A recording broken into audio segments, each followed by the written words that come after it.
Hey there, guys, and welcome back. So,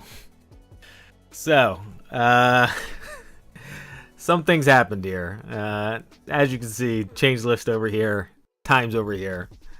You can start doing the math. I'm not going to.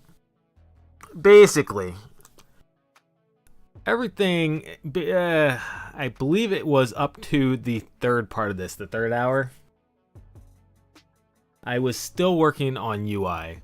And I said, you know what? I need to at least have the code done for the reward area. So, like, the first hour, I believe, might have been UI touch-ups on the combat itself. But in between here and here, it was getting stuff set up for the reward area. And then this right here, I decided, just UI stuff, getting stuff set up, not really enough to do an episode on, a blog on, whatever we are calling these things at this point. So I decided, you know what? Probably. Oh no, I guess that was right here. Yeah. So I said right about here. I said, okay, you know what? Probably in the next hour, I can get the reward area done, or at least enough the reward area done that we can actually get it running. So this hour right here was that hour, right? And I obviously, as you can probably tell from the rest of this, did not get nearly enough done in this hour. So I got another hour. And since I was already on hour 5 at this point, I said, you know what? Hopefully in the next hour session, I can get this done. We'll be up to 6 hours, but at least I will have something to show on stream. Something physical that everybody can see. They can see it working. And then, as you can see, I did a 3-hour session right here. Full 3 hours just working on the reward screen. And yeah, at this point, by the time I was here, I was just playing all in. I was like, okay, you know what? This is going to get done. We're going to get this done. Obviously, I way overestimated how much needed to be done, and we're just going to work until it gets done. So that was last night, and today, about an hour and 10 minutes, I spent spraying the raid, so to say, on the code, getting rid of all the bugs. So spent an hour debugging because all of this was, actually right about here. So, let's see, 1, 2, 3. So yeah, right about here. All of this was untested. This 5 hours right here was untested. I did not open up the HTML. I did not launch the server at all in these 5 hours. So I had to come back in, test everything, and fix everything, all the little bugs. Fortunately, was able to get that done in an hour. So that is what exactly happened. And as you can see, we have things in here that obviously do not necessarily have to do with the rewards, because there were a bit of changes that I ended up making. So let's go ahead and hop into it. Actually, you know what? I was thinking before we hop into it, may as well, with all that introduction out of the way, let you guys see where we're at right now. What exactly was the sum total of everything we achieved? So we go into map, demo. Wow, demo. Map, demo. Come up here to combat. You guys are familiar with combat. I don't know if I had the laser beam last time we chatted, but we had the laser beam. As you can see, here's the reward box right here. And we're getting 10 scrap from this combat. We can hit the collect button, and we'll get 5 of it, because we had 5 weight open. I am going to need to add weight in here, either in this box or up here at the top, where HP and reactor power is, just so that you can see how much you are short. But if we drop into this drop down, you can see what we can exchange in order to make up for this remaining 5 scrap. So if I exchange 5 repair bots for it, well, now the repair bots, I dropped them so they're available for pickup, but now I have all my scrap. This is not my total number of scrap. This is not any of the totals. This is what I need to exchange, just to keep that in mind. So we exchanged 5 repair bots for 5 scrap. We can obviously, the math works exactly the same the other direction. You can exchange those 5 scrap for the 5 repair bots back if you want to. But we will come out here. come back to base, and this is the last part that I was testing. Was I now have 14 repair bots. This will technically be down to 13 by the time we go into combat.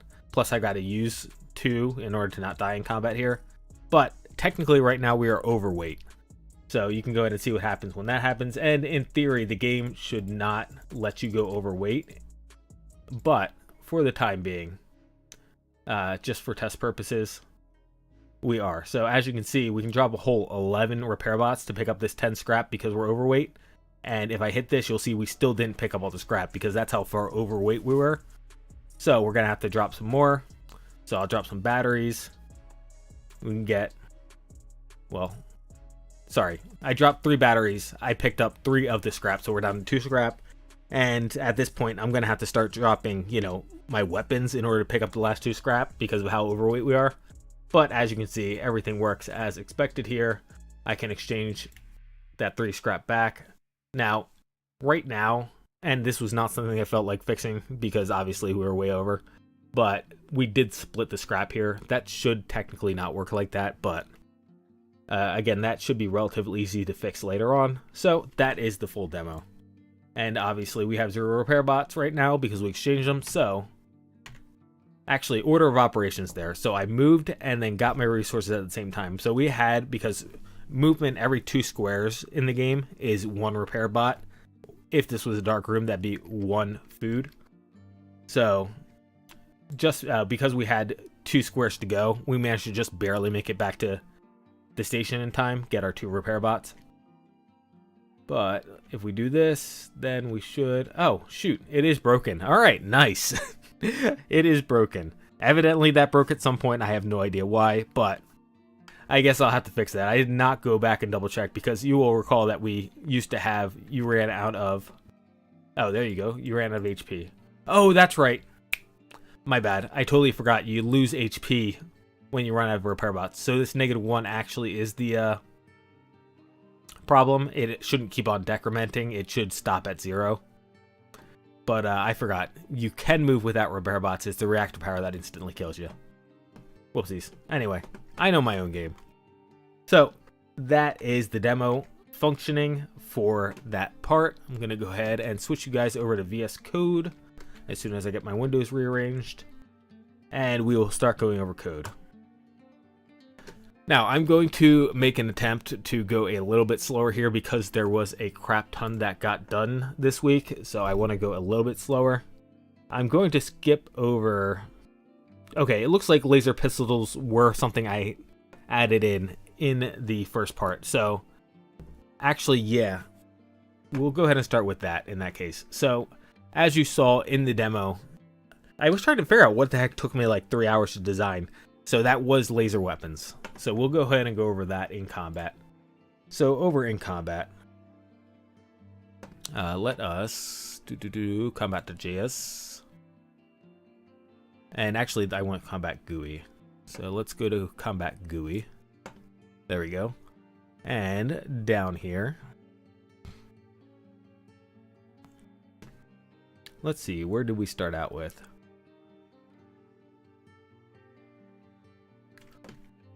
Actually, it looks like we have something up here. So let me see what this is up here. What are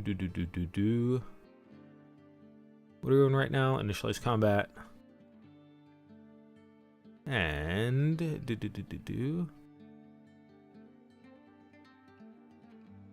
okay, so this is ammunition right here. Evidently I added this. For some reason I thought I did this in the last session, but evidently did that this time. So I am a little bit surprised.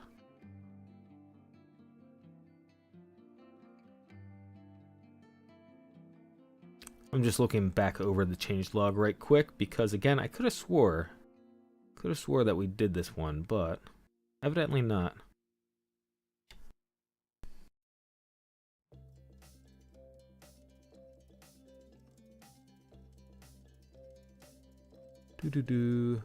Okay, so that's what this is. So evidently I did not have this so that the items locked out when they ran out of quantity. and it did not update the ammunition name or the quantity name. Yeah, the quantity name. Okay, so evidently that was done this session. Again, it was a long session, so it's going to take me a while to remember what the heck happened here, unfortunately. Let's see. I made some minor changes down here in how we handle things. So right here evidently changed. Let's see, how did this change? Boo, boo, boo.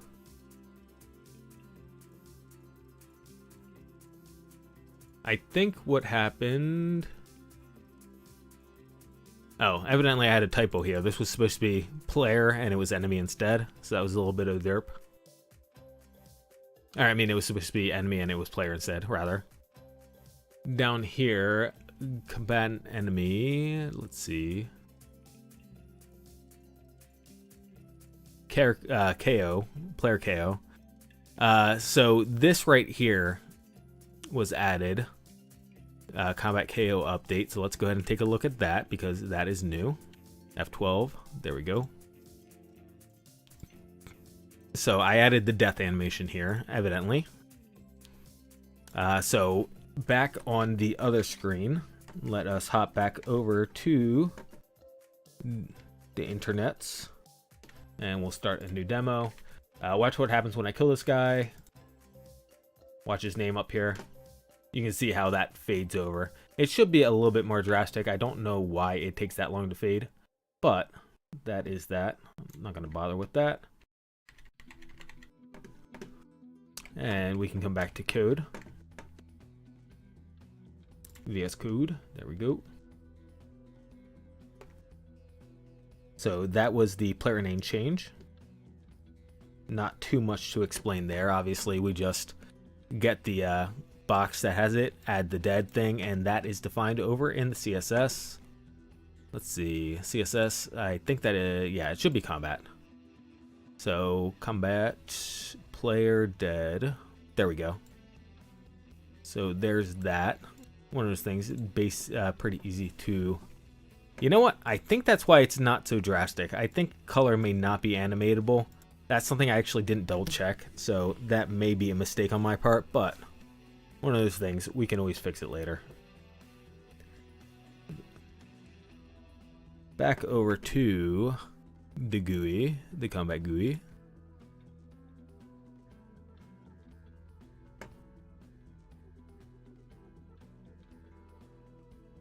Okay, there's a copy of updating the ammunition down here. So one of those things, what we just looked at, applies down here as well. This is just obviously updating the ammunition quantity and whatnot on the button that you click for the laser rifle and for items. So again, that is pretty simple.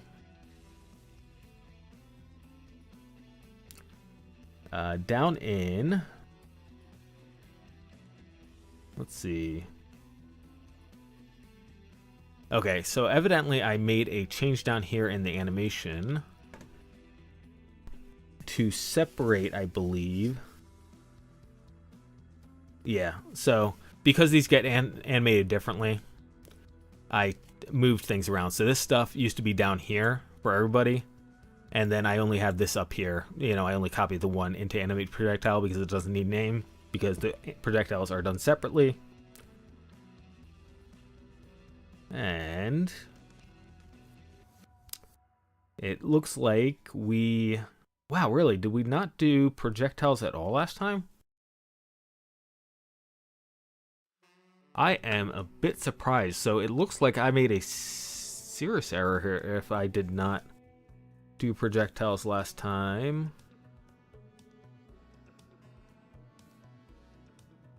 Class projectile.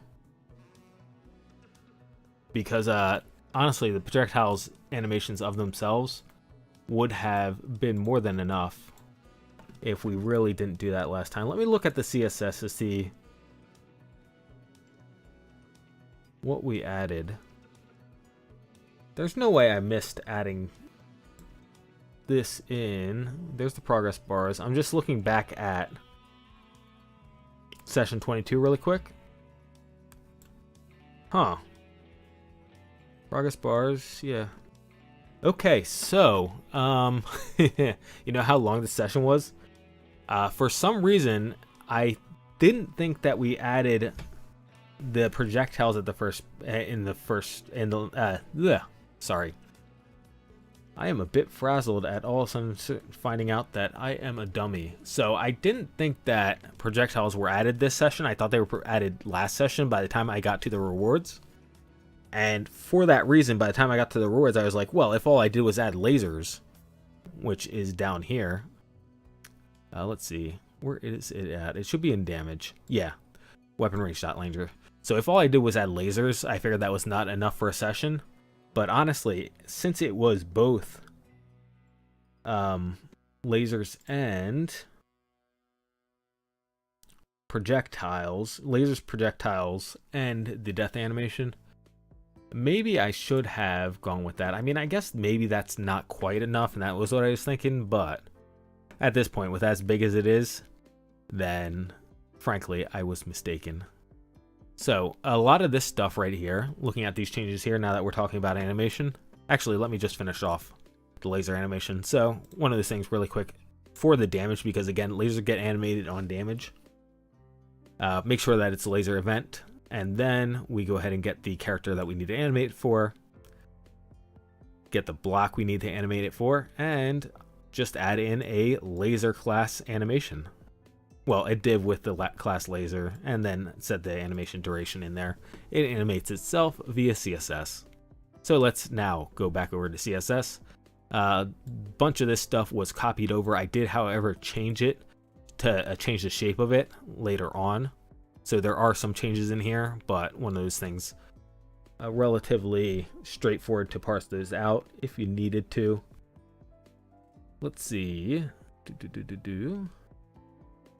After that,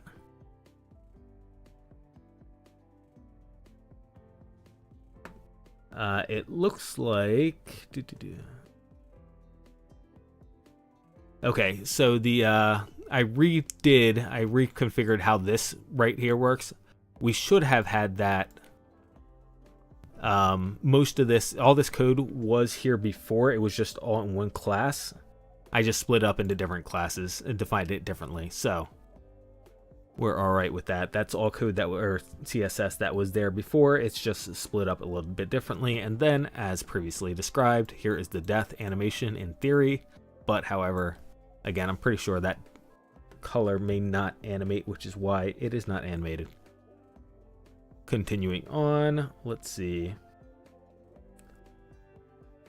Again, down here, a couple changes where we refer to h1.characterName because I added the character name class. Again, that's what I was alluding to up here when I said I split it up. You can see how we added character name class up here. So just add a character name class instead of using h1.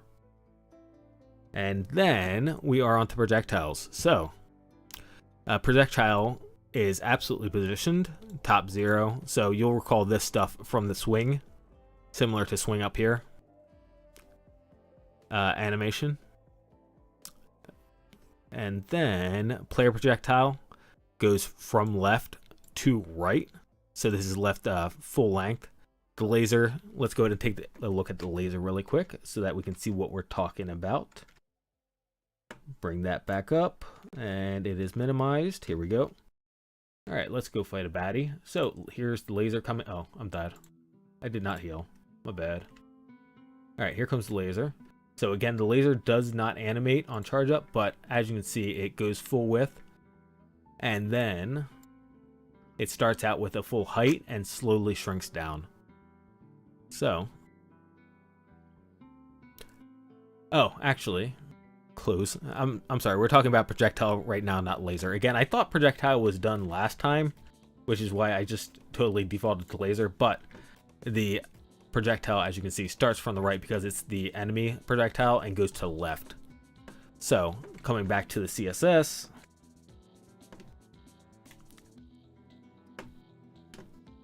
player starts from the left and goes to the right, so that's the left is offset by 100% of the view window, and then enemy projectile is offset by 100% of the view window to begin with, so that's all the way to the right. I could have done right instead. I just kept the left because you can see how it mirrors here.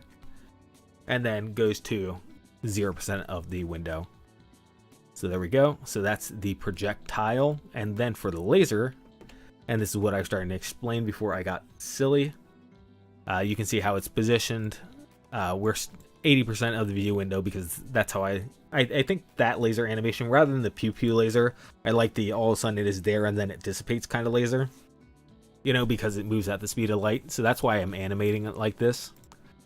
It starts, you know, half a font size from the top. It's 10 view window from the left. Control Z. So it starts out at 10, goes to 90 basically, in other words, and has a height of 1M, so it fills up one font size of the top bar.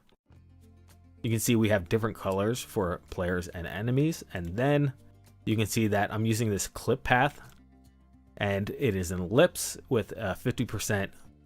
I believe this is the x-axis, or no, 50%, because this is the y-axis. Yeah, okay, so that's the x-axis, and this is the y-axis. I guess that's correct. Anyway, it animates the way I expected it to. It, it should go XY. It should go XY, so there you go. And that would make sense because that is 80% up and down, and then it shrinks down to 0, so it shrinks and narrows in size. So yeah, that is correct. So that is the animations for combat, and I believe that is the end of those. Yeah. Laser was the last change on, or no, yes, the last change on the CSS, but where is my combat.js GUI? Combat.js GUI, all the way down to the bottom. Okay, I did add in this one down here, the clear animations.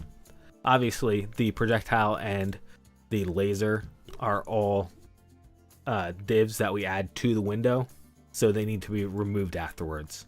Whereas the swings, again, were just classes that were added to the character names to animate them. So those just had this removed. But this was code from last time, so you understood that one. And let us now move on. So I'm thinking, let me just take a quick look at combat.js to see if I missed anything. Okay.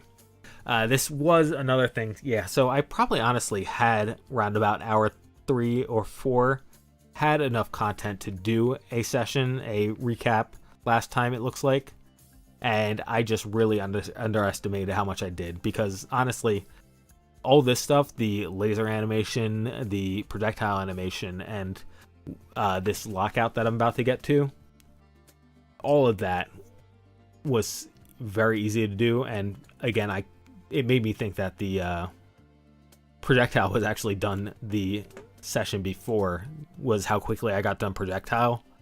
So honestly, that is probably what triggered me to think, oh, you know what, I have not gotten anything done this session in the first 3 hours. It turns out I just really underestimated how much I got done. So what happens here, and actually again we have the demo, so let me hop back to there so we can demonstrate. In a dark room, there are 2 important things that happen with combat after you are done. So let's start map demo and go into combat.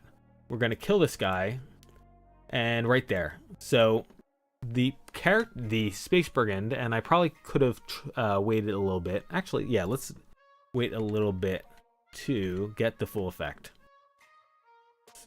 Whoops, and I did not heal. I am very good at my own game. Alright, cool. So we're healing here. I just want to time this correctly. Okay, we are going to swing there. So, the character was basically dead before the bullet hit. And that is something that happens in the dark room. If a projectile is coming at you in a dark room, the projectile actually continues for about a second and a half or something like that before the combat is officially over. It allows time for a projectile to hit you. However, the other thing that it does is it allows you time to hit the repair bot or consume some other items before combat is over. So it gives you a little bit of extra time to take some extra actions post combat because you cannot take actions down here on the map. So after we exit the reward screen, and you can't take actions on the reward screen, you can only collect items.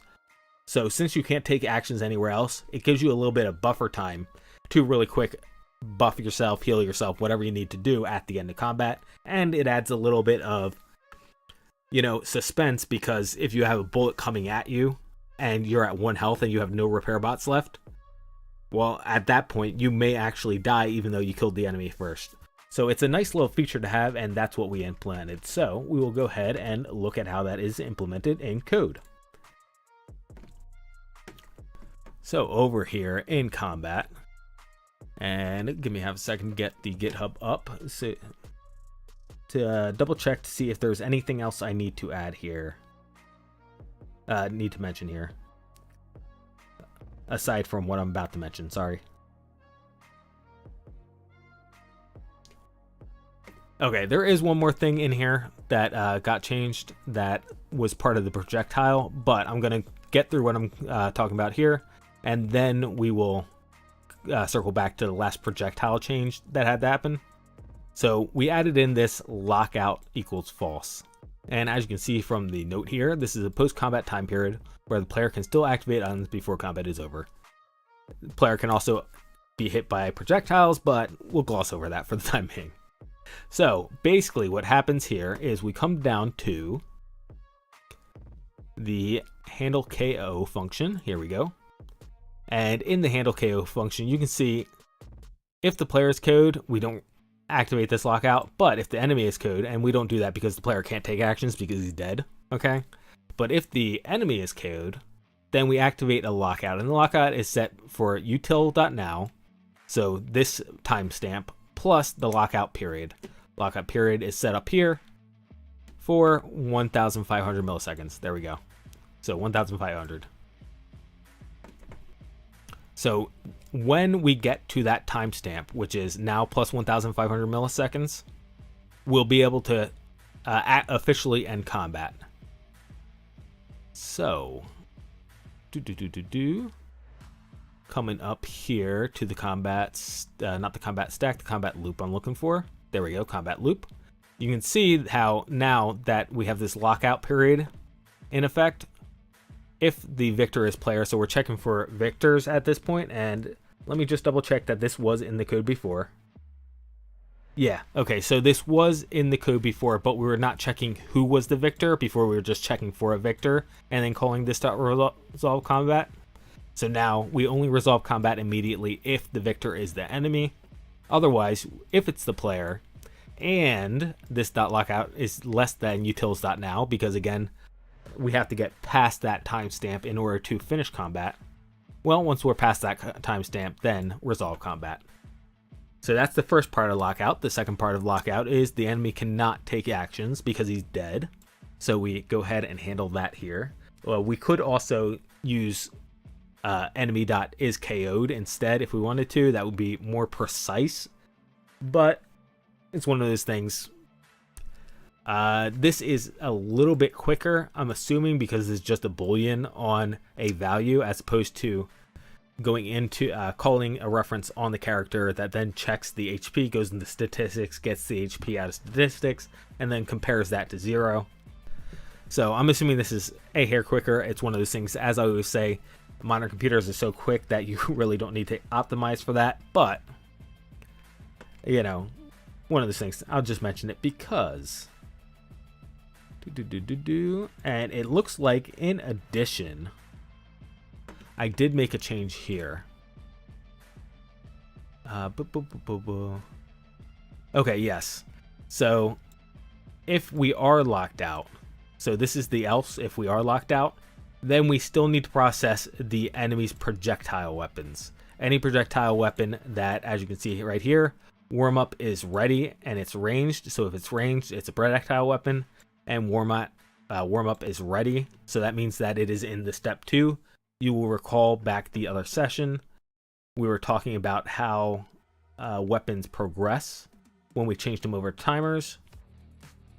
So here we go. So cooldown is not ready, warm up is frozen, etc, etc, etc. So you can see here cooldown is ready, the warm up is not frozen and not ready, and then the cooldown is ready, the warm up is ready and is frozen, or is frozen and is ready rather. So this is the state we're looking for. This is the charge state.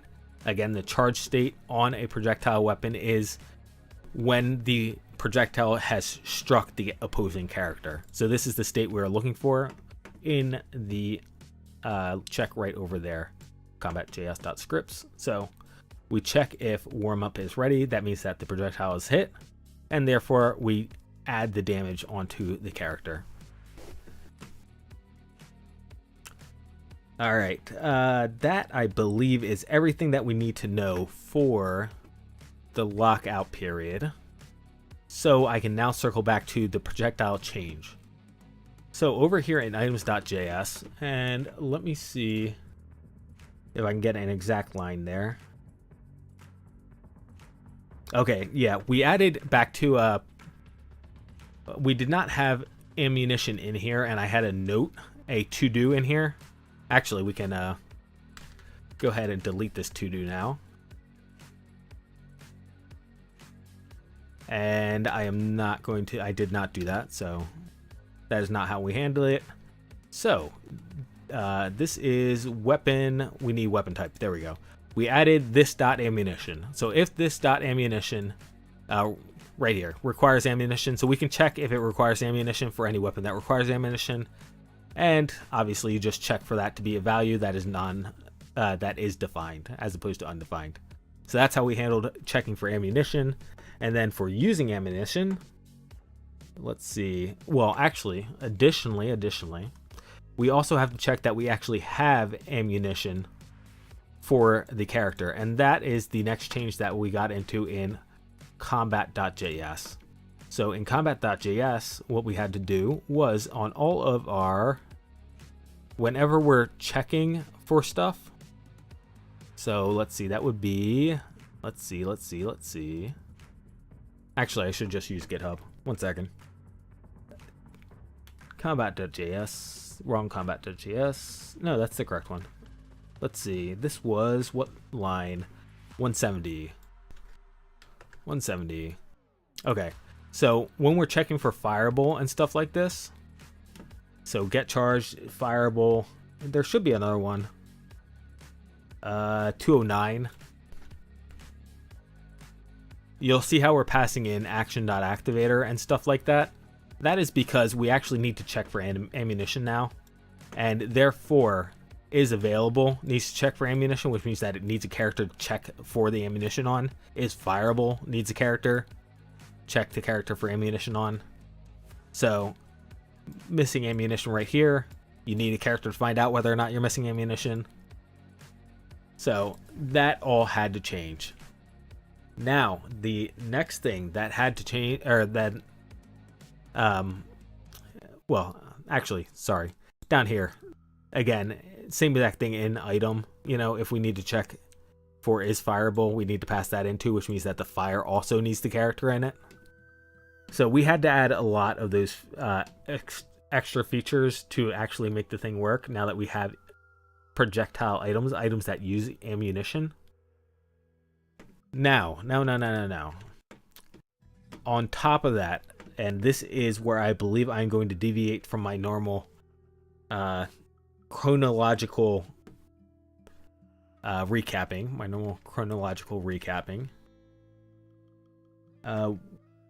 There were a bunch of things that had to change in this in order to make the game more usable, or the code more usable, and they basically all had to do with the character. It did have to do with the items somewhat, but I'm going to start over here with character because it more or less sets the tone. So down here in character, we had to add in a bunch of get features, had to add all these stuff in, and we added in the add features because a lot of times, and this is where it sets the tone of it, we are very agnostic in the code about what exactly is going on. So for that reason, you know, we can't just say this weapon is exactly this weapon and therefore we know exactly where it is on the character and whatnot. We actually are going to need to get the weapon. We're going to need to get the weapon index in order to pull it out, in order to get rid of the weapon if we drop it. Same thing with item. We might need the item index in order to remove an item from the list. Get item, in order to convert an item ID to the item itself. So all of this had to happen. Now, all this code honestly boils down to basically the same amount, so I don't need to go over all of it. But for items, you just basically loop through the item list. For items, weapons rather, you loop through the list, because items and weapons are not, they are not, yeah, I guess I'll say this. They are not sacks, they're backpacks. So each item and weapon has a specific spot in the backpack it's in, which means that you have to go through each pocket of the backpack. They are not like a sack where everything just falls to the bottom. So for that reason, you actually need to iterate over the whole entire list and check each and every single one for the item ID. You can't just say, okay, it's, we're going to just start from the bottom. And I guess that wasn't the best analogy. I think it got the main idea across, but unlike resources, all right, and I guess, yeah, so for this reason, it doesn't quite get the part. The analogy doesn't quite get across, but for resources, it's a lot easier, because for resources, we have the exact index at which the resource is. So I guess that's more like, maybe we'll call that a library. A resource is in a library where you have an exact index card that will tell you where the resource is at. So that's a difference in all these, how all these have to get handled. Furthermore, when we're adding items and resources, we need to check whether or not we already have them. We can't add duplicates to the bag. We have to actually take these and put them in the same pile. So for that reason, we have to check for the item first. And then if it doesn't exist, then we have to just add it to the top of the pile for items, or to the specific slot. Otherwise, we have to take the item that we already have and combine it with the other one, and then put it back in the same exact place. Technically speaking, because of the way these pointers work, these references rather work, it doesn't necessarily matter. We don't have to put it back because we just have the reference to it, so it's already where it's at. But those are the things that need to change here. And furthermore, along those lines, because we don't necessarily know sometimes, because we have just these bags of items, we don't necessarily know whether or not an item is a weapon, an item, or a resource in many situations, because they all just fall into this category of equipment. More specifically, droppable equipment, when we're talking about the reward screen where we can drop things and pick other things up. So for that reason, I added in this getter right here for type on weapons, items, and resources. And this will allow us to just use item.type instead of having to say, okay, is this a weapon? Then get item.weapon type. Is this a resource? Use item.resource type. So that is how we're handling that there. This could have been avoided if I just had done this up here instead. If I just said this.type equals weapon type instead. But for clarity of code, it's useful to have on the weapon type be a weapon type. So it makes the code a little bit easier to read and parse out like this. And then only in the situations where we need it, we'll do that. Now, new. As you can see, we have these news added as well.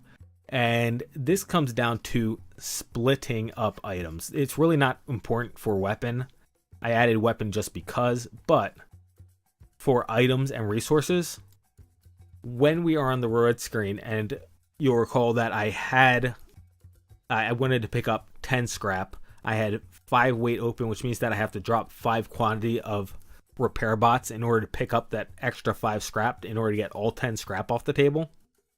So in order to get all 10 scrap off the table, I need to take my pile of, let's say it was 8 batteries. I can't remember how many batteries that actually is when you do the demo like that. One of those things, it could be any number, but I had to take my 8 batteries and I had to split that into an item with quantity 5 and an item of quantity 3.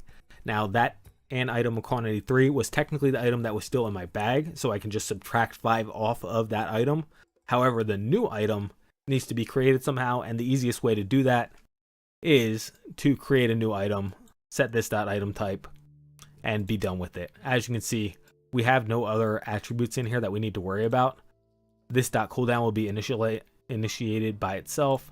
Otherwise, quantity and item type are supplied here, so that is easy enough to do. If we were dealing with something a bit more complicated, like for example, the item type itself, if we had to use new on one of these, which will never happen because item types are singletons, but in theory, we'd have to actually add all this into the constructor, right? We'd have to do new item type, ID, target, callback, this.id, this.target, this.callback, etc, etc, etc. However, fortunately, we don't have to do that. We only have to supply the item type, which has most of the base stats and the quantity, and it will initialize its own cooldown. Same thing down here with resource. Very simple. Just new this.resource, and again, type was added to both of these guys, as I mentioned before. So those are the changes there. As you can see, actually, I should mention, in new for item and resource, it doesn't have to, you can supply the quantity. If you don't supply the quantity, then it just makes a new item with the same exact amount of quantity. So there is that. Did that. There we go.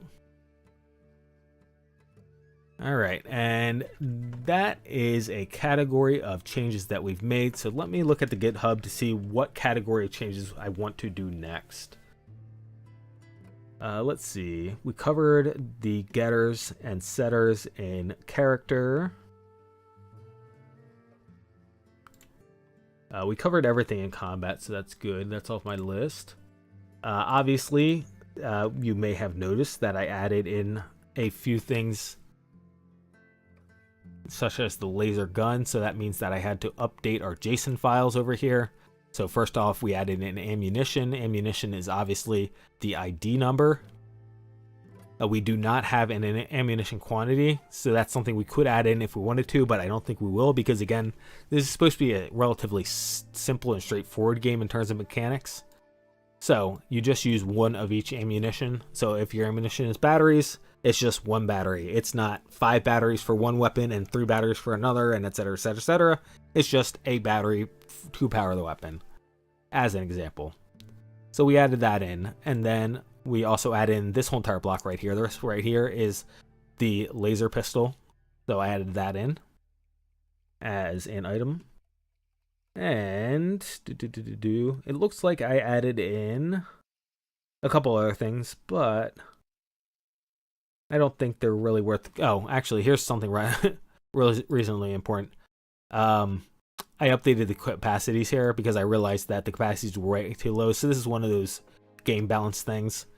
In theory, most of the game balance things should happen later, but when you can't even do the demo because your capacity on your basic transport is way too low, I could have given you a larger transport in the game, but I figured there was no situation in which a capacity of 10, so 10 items, would ever make sense when you need a decent number of repair bots to not die while you're out on the road.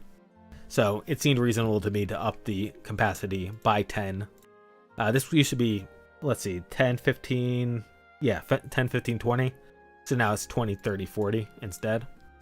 So not only did I increase the capacity, but I increased the scaling a little bit. Let's see. Oh, in the events JSON, I added in the rewards. Again, it was finally time to... Oh no, sorry, he has a projectile.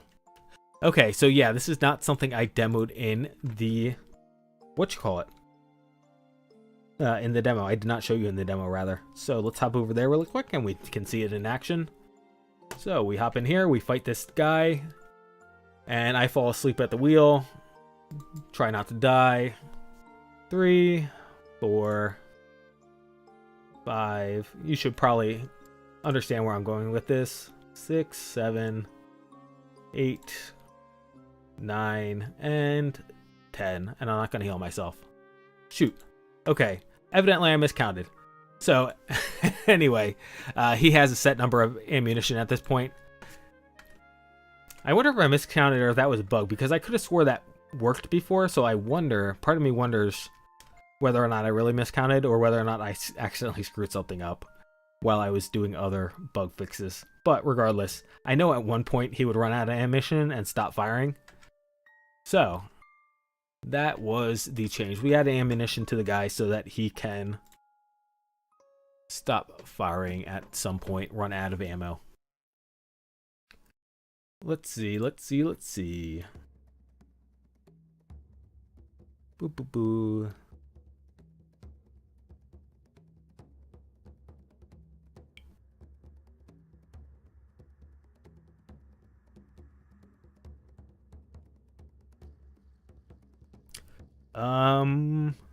This is funny. So it's looking like... Oh, okay. Map demo. That's right. This is the finish. So not down here in finish demo. This is actually up here in finish combat, cleanup combat. So I filled this out.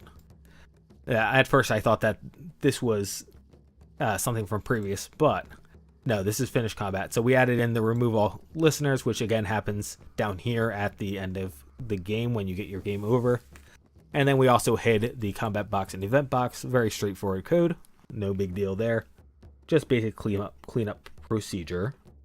And also, actually, this is kind of important. Update travel resources, because previously, when you got out of combat, it did not immediately update how many repair bots you had and how much HP you had on the map screen. You had to take a step before it updated what exactly was going on with your stats after combat. Down here, import event, we set game.event to event. So we are now saving the event to the game event. I was not doing this previously. I didn't really think there was a need to, but it made things a lot easier later on to have a reference globally on the game event, or on the game object, to reference back to the event. And last change in the demo is I gave us the pistol and the ammunition, obviously. So give the player a laser pistol, give it batteries for the laser pistol. Quite straightforward, I think you would agree. So. I believe that does take us on to all of the rewards screen, which is the, again, thing that took me, let's see, where's the readme at? I think that was maybe from here down, if not from here down. It's possible that here was my initial design, and a lot of my initial design, as I recall, had to be changed because I decided to go a different direction with it. But we may have done a little bit here that, again, got mostly erased. However, 4 hours of coding later, plus the debug time, was our reward screen. So let's go ahead and take a look at that. Hop over to event.js, and honestly, at this point, not event.js, I actually want event. Well, let me take a quick look here. I don't think I made any changes here. No. So I actually need the GUI, the event GUI events. So honestly, with as much as went into this, so let's just observe. So all of this was added, okay? All of this was added, and at this point, I'm thinking of maybe splitting this off to reward.js instead of events.js. So that may happen in the future because of how much code it is. But let's go ahead and start going through all this. Now, actually, no, that's right. This is clear events up here. So this actually was everything. Everything should be new. Let me just take a quick look at the GitHub just to confirm that. Oh yeah, 100%. 100% everything in this module is new. So, yes, this module, honestly, I could straight up just rename in that case, since all of this is specifically for the reward event. I could just rename this file straight up to reward.js. So first off, actually no, I take it back. This one would stay. So this one is generically for clearing the event box. Pretty straightforward. Find the event box, get element by ID, events, and then while it has a child, remove the child. When it no longer has a child, we can go back because it is now empty. Again, very straightforward, easy to explain. Then we need to load the reward event. So again, this is why game.event was very useful. Obviously, you can see I'm accepting it here and then just overwriting it. This is one of those things back to me rewriting my code. You know, whoops. Honestly, because we should only have one event at a time. Actually, no, I guess that's not quite correct. So I did not consider the consecutive events. When I was doing this, and again, we were 5 hours into this session at this point, as you'll recall from the README. So I did not consider, rather is how I should say it, the fact that we do have this encounter sequence class right here. So how exactly this plays out is a little bit up in the air. So it may be possible that over here in events GUI, this will have to change to game.event.get, and we always have the top level object be, where did that go? Here? Yeah. Be an event sequence, even if it only has one event in the event sequence. Okay? So no matter what, the object that is on game.event will be encounter sequence, and then we'll simply use encounter sequence.get to get the event object from there on out. Regardless, we clear the event, and as you can see, I return event box just so that I don't have to call document.get again. And then we need to start populating it for the reward event. So we create an events main object here. Whether or not that's useful is yet to be seen. And then we got a table called with the body called reward area to put everything on, and we have a button to exit from the reward area, and that just calls the callback that was passed in. This callback will clean up everything, so this callback actually ends up being back over here in map demo. Map demo. That callback ends up being clean up combat. This is what ends up getting called from our reward screen that we have right now. Continuing on, we need to iterate over all the rewards, and then we need to add the word. Now, as you can see here, I have a note that we are not handling non-combat rewards because, again, some encounters may give you character traits, character special abilities. But for right now, we're just going to handle rewards that can go into character.equipment. So we add the reward. The add the reward is adding it to the GUI. Yeah, and the last thing here, we'll go ahead and get that out of the way. So the last thing in this thing is obviously just to show the event box. Very straightforward.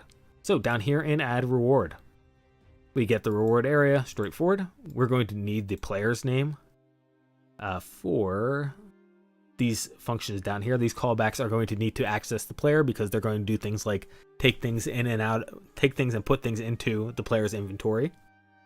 So that's why we need the player. We could get the player later, but I decided to do it here because that way we only call game.player once, and then it just gets passed along all these times. We don't have to call it again and again and again. And if for whatever reason we need to change this, we can just obviously use a different method, so it's easy enough. And then for the reward, we need obviously the strings. We do this with everything, so you should be familiar with this. Easy peasy. We need the quantity, and the reason we're doing it this way is because weapons do not have quantity. So if the weapon does not have a quantity, then it is 1, because weapons are quantity 1. Otherwise, it is whatever the quantity is. And then this is what gets put into the table. So we have a row that has some identifying information, the reward type and the ID. We'll use those later to pull the reward back out or to modify the reward. Because again, rewards should be all combined into piles. So unlike where we're at right now, which again, I did not realize happened because when I was testing it, it did not come up. But you saw how scrap was, we had 2 piles of scrap in the demo. That's not supposed to happen. There's only supposed to be 1 pile of scrap, and therefore reward.type and reward.type ID would be able to get us to that single row with the single amount of scrap in it. Regardless, moving on, obviously we do the same thing as always with the flavor as setting it for the title and the name, and we've got this X quantity to denote how much quantity is in that pile. And then we have this split button. So I spent, honestly, this did not take me as long as I thought it was going to create a split button, because split button is obviously not, or maybe not obviously, maybe you don't know, but a split button is not part of normal HTML. I had to design that myself. Let's go ahead and take a quick look at that. I am dead here. We'll start a new one. Kill this guy. I made sure to heal this time. So this guy right here, this is the split button. So it's a button on one side and a drop down list on the other. So I had to code this up, do the CSS for this. I did reference W3 Schools as I'm going to say as an inspiration, because I did not use a lot of their design stuff, but it did definitely help. So we'll go ahead and look what I ended up with over at the CSS. This is under site.csf, if I am not mistaken. There we go. So, actually, I take that back. Let's hop back over to the GUI really quick. So, a split button, when we put this in here, there is different philosophies on how you generate special elements on an HTML page. There is kind of the jQuery philosophy, which is you just put a div in here with split button, and then in JavaScript you do initialize split button, and then the initialize split button goes ahead and populates it with all this information. For this, I'm not doing that. I'm actually typing all this out myself and recreating each time. But all this information is necessary in order to make it work. So inside it has a button, as you might expect. We give that a class collection, and this is just honestly for down here for adding events and whatnot to it. It is not actually necessary for the function of the CSS. And then we have a class called dropdown arrow. This is necessary. This is part of the CSS, and that is going to have a button in it, which it's using a button because it's easier to stylize that to match the other button. But it also has this drop-down list, and obviously that drop-down list is not normally visible, so we can go ahead and look at the CSS to see how that works. So, split button, button of first type. So that's our clicking button, right? So our clicking button, we changed the border style because we don't want a line in the middle of the border. So if we hop back over to the internet, you can see that we do not have a double line here. We only have one line. We only have one edge right here to split the button. We do not have two edges. So we do not display this right-hand edge.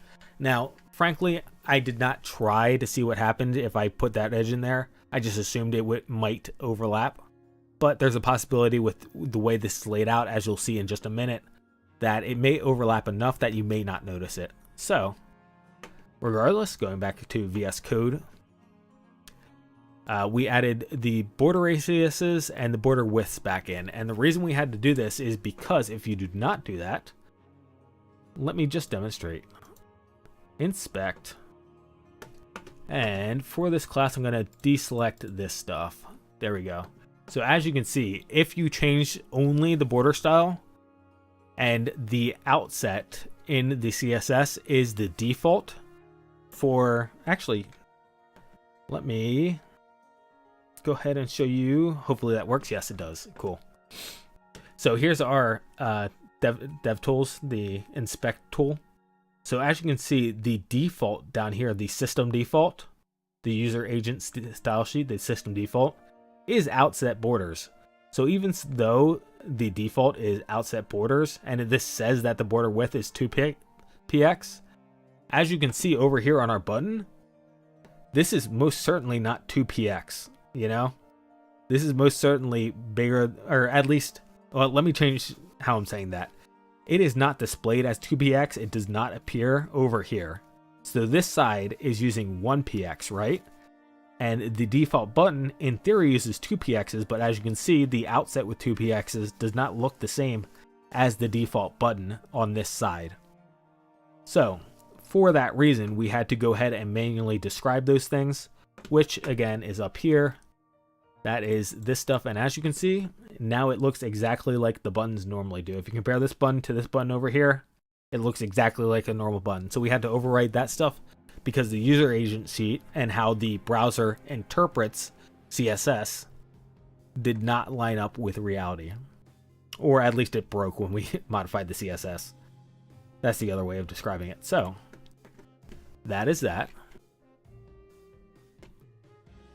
Next, the drop down arrow. So the right hand div, this drop down arrow again is a div that is displayed absolutely, which is going to shrink it over to the left. So it's going to butt it up left, and display inline block is actually also going to modify that. And then as you can see here, we modify the border left style to be solid instead of inset to get a nice crisp line there. And then again, we have to overwrite just like up here, because the second we do this, the everything breaks. And now, granted, up here, honestly, I should have just been able to do border right style, none. That should also work, but I believe I was just running through it and I did not. I can't recall exactly why I did not do border right style over there. Regardless, again, explained the reasoning for all this. Then we have an arrow. We go ahead and auto-populate the right-hand button so you can see dot drop-down arrow. Again, the div on the right, the button that is a child of it, and then we need the after pseudo element in order to get to content. You can't set content otherwise. And this is just a Unicode down arrow. Next, the drop-down list. So this is, we'll hop back over to events.js, and not events.js. Let me close this. I think I can close this. I should be able to close this. I don't think we need anything out of that. Events.json. Where'd this go? Where'd the GUI go? GUI. Keep open. Keep open. So this is my drop-down list right here. Again, this is a div right after the button. So if we go ahead and look at the CSS now, it's initially displayed none as expected. Its positions absolutely, because again, is going to sit outside of the normal flow of everything. It has a Z index of 100 to make sure it's always on top. The background color is white to make sure that it stands out. And then we give it a border style of offset. I gave it some border radius just to make it less sharp. And then the min width 100% is just to make sure that it is the same length as the drop down arrow div. The drop down arrow div is going to be the same length as the button, because that's the only positioned element, or not positioned, but the only element inside of it that goes with the normal flow of the element. So it's going to adopt the size of this button. And then this, the drop down list, the minimum width, we don't want it being smaller than the size of the button, because otherwise that looks a little funny. If your list is smaller than the button it drops out of, again, a little bit funny. Next up, we went ahead and set all the items in the drop-down list. So this is drop-down list, and then all child elements. We set those as blocks to make sure that they are stacked on top of each other, square. And we changed the cursor to pointer for everything. That way everything, you click on it and you don't get this. For example, right here, my cursor is, what is this? I forget what this is referred to, but it's this character line right here, this text editing line. Whereas if I come up here, you can see how that's the pointer. We want the drop down list to have all this. If we do not do this, then we end up with this text editor line that I have right here. Again, I'm blanking on what exactly it's called, but you understand me. And then this right here is just as we hover over. Let's hop over to the internet just to see this in action. So as we hover over this, it just highlights what we're hovering over. A nice feature right there. Again, if this was not pointer right here, then you'd actually have the text select tool right now hovering over this. And the last thing on the list is when we are hovering, it is display block. So again, initially it's display none. Now it's display block, so it's on the screen. So all of that I did in a CodePen, just opened up CodePen and started playing with the CSS until it worked. Simple enough. It was a lot faster, obviously, to do it with CodePen rather than reload the reward screen, kill the bandit, reload the reward screen each and every single time. So that is how that worked. Let's see. We are going back to events.json.js. There we go. So here we are. Just talked about all this. We're getting the row because basically what happens is the different events that we're going to trigger inside of this split button are going to trigger on, like, for example, the button or the drop down arrow or the drop down list or the drop down button. You know, it may trigger on any one of these. And then in order to get to the actual reward item itself, which is up here, again, this is our identification items right here.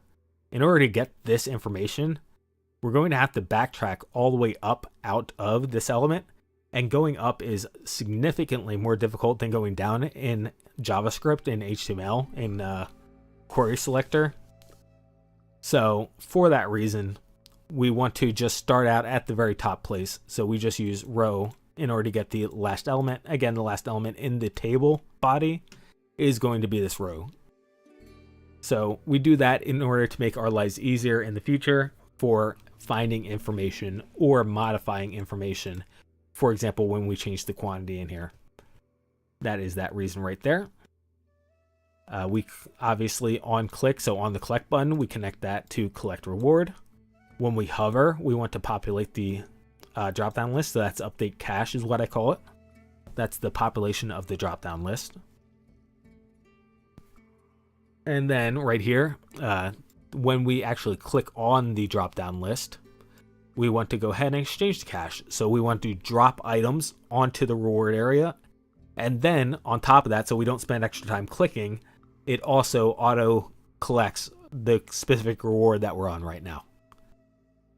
So that is how that, I've said that is how that works like 3 or 4 times now. So I'm going to stop that. That is the deal with that. If we go ahead and, let's see, I'm going to skip this one right now because this one comes up later.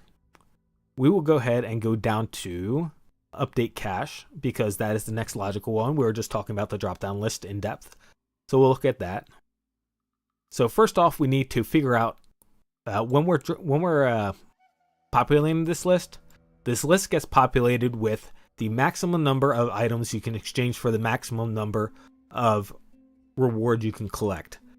So if we can at most collect 2 reward, we don't want to put more quantity in this drop-down list than we need to. We don't want to drop 10 items in order to pick up 2 items unless the weight difference is like that. Unless if it's just a 1-for-1 comparison and we only need to drop 2 pounds to pick up 2 pounds, we don't want to drop 10 pounds to pick up 2 pounds. So we need to compare the weights between those 2 items. And then we also need to figure out how many we can pick up in the first place. So we need to figure out how many our character can carry even after we drop the items. So we need to get the max between those 2 items, and we need to get the max between what we can carry and what we can carry plus the items we dropped. So that's why we need all this information right here. And all this information is pretty straightforward. I think you can understand it. So the capacity the character can carry, what it's currently carrying, and then obviously the difference, how much we have free. And then down here, we just a quick reference to reward.reward to make our lives less annoying when we forget that reward.type is not actually reward.type.weight. So for example, if I did reward.type right here, that would actually come back as, in the scrap example, resource instead of the resource type. So that is why we have r equals r reward.reward. And then quantity, same exact deal. Again, this is the same exact rule as we mentioned before with weapons. This is just a weapon does not have quantity, so it is quantity 1. And then calculate what the weight is for that whole entire stack, because again, that's the maximum weight we can pick up. And then obviously we need to get a reference to the dropdown, because the dropdown is where we're populating. That's what we're populating. We clear it beforehand just in case it was already populated. Obviously very simple. And then finally, if we don't need to drop anything in order to pick up this entire reward, then don't put anything in the dropdown. If you don't need to drop stuff to pick it up, then don't drop stuff. That's the philosophy. This is the way, as I recall, that a dark room handled it. The alternative way, I should say, at this point is actually to have our inventory on the right-hand side of the screen, and then the rewards on the left-hand side of the screen, and shuffle between the two. So we could, for example, hit minus quantity on the right-hand side of the screen. That item then would pop up in the reward section, and then we'd come over to the left-hand side and grab the reward that we actually want, and balance our inventory and whatnot like that. I am keeping this method of handling inventory, of inventory management, because this is what a darkroom used. So that is the logic there. Next, we need to go ahead and go over all of the player's items. This is actually, I should say, a change. Shoot, this change really should have been mentioned back when we were talking about all the changes to characters and items. Obviously, maybe not obviously, you may not remember this, but player characters have this dot equipment, and inside of this dot equipment is weapons, armor, items, transport, and resources. The combat characters, the characters in combat, have this dot weapons, this dot armor, this dot items, and this dot resources. They do not have this dot equipment. So because it does not have this dot equipment, we need a way to reference this dot equipment. So I went ahead and put in for the... Where's that at? I scrolled way too far. For the player character, I put in get weapons, getter for weapons, items, and resources. So now when you use the player character, when you're referencing the player character, you can just do this dot weapons, this dot items, and this dot resources. Obviously, I did not include armor on this list because armor is not something you drop. That is more or less a, what do I call this? An attribute of the character in the way the game is set out. So because it's a attribute of the character, it doesn't make sense to have a character dot armor, because you don't really reference it. The only time you reference it is for exchanging it, and that's a very specific state. You are not iterating over it, unlike over here in events.js, where we're iterating over everything. So anyway, we take everything the player can drop and go over each of those and see if we can add them to the drop-down list. So,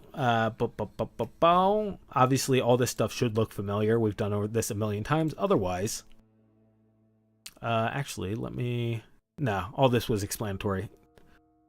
Obviously, free weight plus the weight times the quantity. So let's say we have, well, actually, let's not say, in the demo, we had 8 repair bots that weigh 1 apiece. So that's a quantity of 8 times 1 pound is 8, plus our free weight, which I believe was, I want to say it was 3. It might be 3 in the way the demo is set up. So that brings us up to 11. So if we do 11 divided by the weight we need, and this weight right here, divided by the weight per item, rather. And that will tell us how many items we can pick up if we exchange all of our items for that object. And math.floor is just to even it out, because you cannot trade half items. And then we need the minimum between this. So let's say that this total weight was 12 instead of, so let's say we had 4 free weight and 8 repair bots. Well, that's 12, but we only need 10 scrap. So we don't want to put 12 repair bots onto the drop down. We only want to put the 10 repair bots on the drop down, because that's all we need. Or that's all we're going to collect. I'm sorry. I misspoke.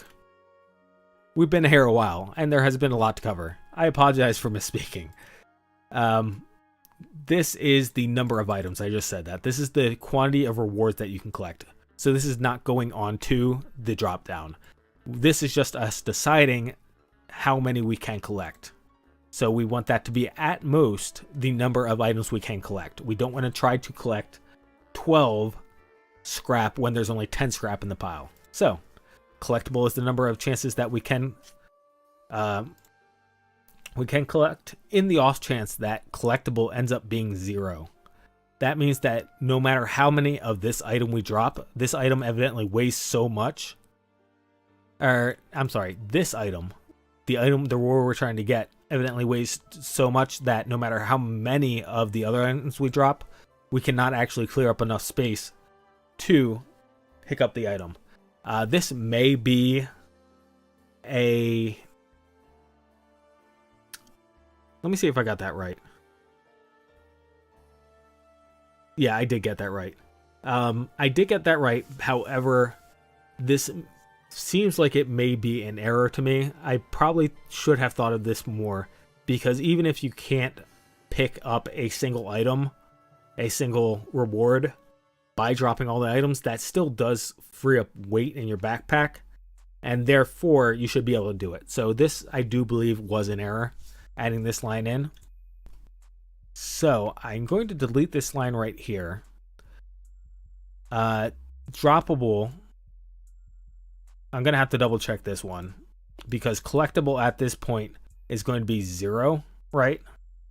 So if this collectible is going to be 0, then obviously this is going to come out as 0 minus free weight, which is a negative number, divided by type.weight. So there's some error here, obviously. Obviously I was over time and did not get this quite correct, but at the moment it is working, so that is important to note. I'm going to leave this in just for the moment, but that will get fixed in the future. Otherwise, the droppable is the number of items we need to drop in order to pick up however many rewards we can, and then we go ahead and put those into a line item in the drop down. So the drop down item is going to store all this information for us. So it will store the item type, it will store the item ID so that we can get it back out of the character, and it will remember how many we said we were going to exchange. And it also lists that over here, obviously, strings.name and droppable. So at that point, when we click on that item, we get to exchange cash. So that just comes over here. We take that information back out, as you can see right here. This is just items, the item LE. So this span, get the data set, so all data items, and type, ID, and droppable right there. And I just parse out in here to be safe, because when you don't, then potentially things could go very poorly. It did not actually go poorly in my testing, but I realized, you know what, that's something I should add in. So first off, if it's a weapon, if the item is a weapon, then we can handle that pretty quickly. So we go ahead and do that differently. You'll see down here, if it's an item or a resource, we're going to have to modify the quantities down here and create a new item, which is a droppable item. We've discussed that before earlier on in this review. But for items, we can just get the item off the player and then replace that item, that weapon, in the player's weapons using weapon index to null. So as you can see here, weapon order matters to us. So we don't want to just splice the list. We don't want to just take that item out of the list and then shift everything down, because that screws us up. That screws up our loadout. So for that reason, we instead just delete it basically out of the list, change it to null. We also need to remove it from the dropdown because we can no longer drop it. We've already dropped it. It's no longer droppable. Therefore, it is no longer in the dropdown list. And we go ahead and add it to the event. And that, again, is something we'll get to in just a moment. We skipped over that one up there, but it is a new reward at this point with the weapon type, and the item is just the weapon we dropped. Down here in items and resources, it's just very simply player.getItem, player.getResources. Again, this is one of those reasons why it's important that we added these getters to the player, because it makes our life easier. Because this, again, is an ID. this right here is an ID and not the item itself. So we need to convert that ID into the actual item. So here, obviously, as previously discussed, we are going to have to drop a number of the item into a new item itself and into a new item instance. So we do that. We already discussed all that. We take that dropped quantity out of our quantity. Again, we don't have to put this back into player.items or player.resources because this is just a reference right here. And then because droppable is maximum, because we know that droppable is a maximum amount, we can go ahead and remove the item element out of it because we know that we'll not need that anymore. And then we can collect reward. Now this is something I just realized that I forgot to do up here. This actually should also be right there as well.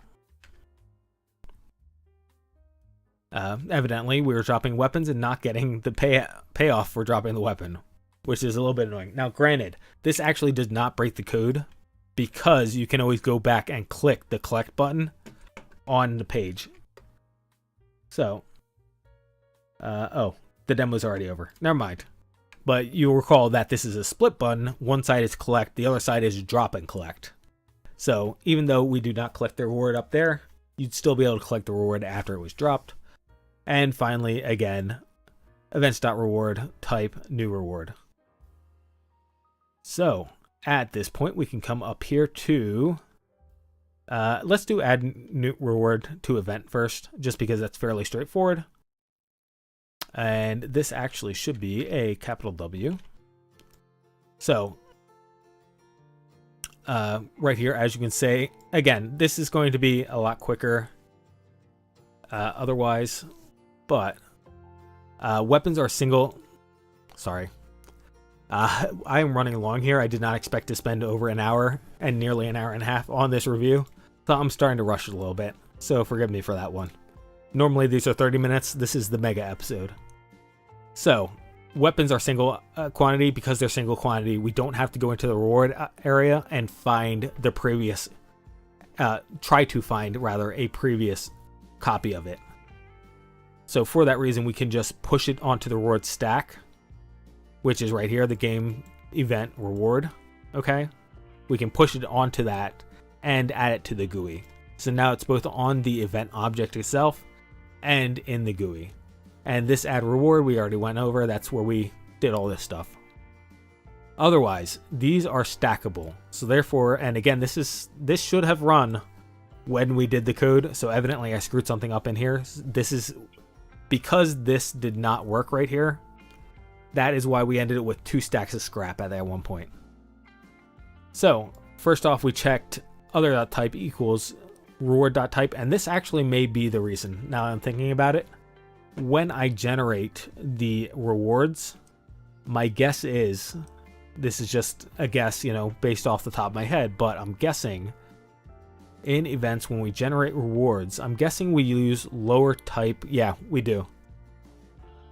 So the reward.type is lowercased over here instead of uppercased. So back over here in events GUI, you'll notice that down here we have uppercase because we're using item construct name instead. So that is going to have to be fixed, and that's why they split up, because one of them, what reward type was capital resources and the other one was lowercase resources, because the capital resources were the one we dropped, which means that when we dropped it down here, we used the capital resources, which was actually generated up here. Not up here. Up here in update cache. Update cache used item type and item constructor.name right there. So it used item constructor.name right there, and therefore that's a capital R resources instead of lowercase r resources. So that is why this code block right here did not function. Otherwise, how it's supposed to work is it compares the type to the other type. If it's not the same type, then it's definitely not the same object. And then it compares the item ID to make sure it's the same ID. If it's not the same ID, it does not combine. Otherwise, combines. So we combine the other reward quantity with this rewards quantity, and we go into the reward area, find that specific span that says right here. Scroll this way for a second. That's this guy right here. This is the span we're finding, and we change this quantity text right here to be the new quantity. And that is what that says right there. Text content is other reward.quantity. And then we return because we're done. Otherwise, we do the same exact thing that we did as the weapon, which is put it onto the stack and then add it to the GUI. Fairly straightforward. And finally, the big end event. This is the last of the changes. This is the last thing that we need to go over. This is collecting the reward, the most important part. Let me take a quick sip of water because I am getting raspy. I think I've actually been raspy for like half an hour now, but regardless. All this you should recognize from down here in update cache. This is the same exact code being happening right here. The collect quantity works more or less the... actually, yeah, it kind of works the same way, but instead of adding on the items we're dropping, we're adding on just the free weight. We're just using the free weight. So whereas down here, this was free weight plus the amount we're dropping divided by weight. This here is just free weight divided by weight because we're not dropping anything. That is collection quantity. If we can't collect, then we return. This one I'm not deleting because this one is 100% correct. And then as we continue, collection R. So R is, as we've discussed before, the actual reward, the actual item in the reward. So the resource object, the item object, the weapon object. So we're just getting a reference to that. If collection quantity is less than quantity, quantity, again, you will recall, is r.quantity, which is now collection.quantity. So if we're collecting less than, whoops, scroll too far. If we're collecting less than the maximum quantity that we can collect, then we're going to have to modify the GUI. Otherwise, we can just delete the reward altogether and delete the reward out of the event object. So that is simple to explain. That one's already done. But if we need to modify the GUI, then the collection needs to modify. So now instead of collecting all of the quantity, again, this being all the reward quantity, now we need something less than that. So r.new, been over this code before, take that quantity out of r.quantity because that's the reward object. So that is now less the collect quantity. And finally, document, come in here and update the quantity. This is exactly what we just talked about up here. Exact same code. So we're just modifying the quantity that you can get as the reward. And finally, regardless of whether we collected less than the quantity or all of the quantity, we're going to go ahead and collect whatever we collected. Our collection object right here. Again, you'll recall that collection object changed to r.new in this case and did not change in this case. So collect right here. We need to find out what exactly the item is. And then we need to, if it's a weapon, add it to the weapons. If it is an item or a resource, we have function for those already. And when we're done with that, we need to trigger events. So all these are very straightforward. And that concludes collecting the resource. And that concludes the entirety of the changes that we made in this session. So I hate to sound like a broken record here, but I really think it has to be said. I am now at an hour and a half here. In theory, half an hour is how long each of these recaps are supposed to be. I spent, let's see. Where'd the readme go? Readme. So, 1, 2, 3, 4, 5, 8, 9 hours. I spent 9 hours. We have 3 times the recap. If we divide 9 by 3, that is 3 hours. You'll notice that our last session was 3 hours, which means that this really should have been broken up. Again, I did not realize at this point just how much I had gotten done in these first 3 hours. I had really underestimated how much I had gotten done, and I completely discounted those, but good job. Evidently, we had enough content here, most likely, just based on our overall time right now. Now, I'm going to admit that this recap probably has not been linear. with the amount of time I put in here, but in theory, this was probably about in half an hour of recap right here.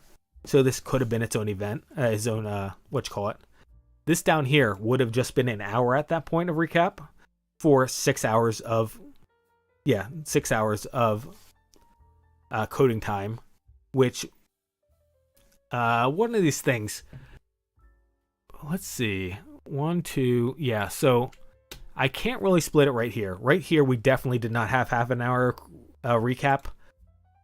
But what that means is that I would have had to done the recap in here. So I would have had to split this session up. So stop at 9 o'clock here and then start a new session right from that. The reason I didn't do that, as I said, was that, let me just hit Control Z really quick, was that I was trying to get the demo done so that you guys could see it for this session. That's why I have this whole entire 3-hour block in here. I think I would have still been of that mindset even if I had put the break in here. So even if this was a new session right here, I almost certainly would have said, oh crap, in these first 2 hours I did not get done nearly enough to only have an hour left right here.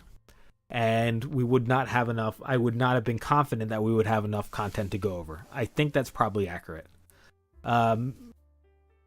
Maybe I'm delusional about that. Maybe we would have had in half an hour of recap here, and this session would not, this recap would not have been so overly long.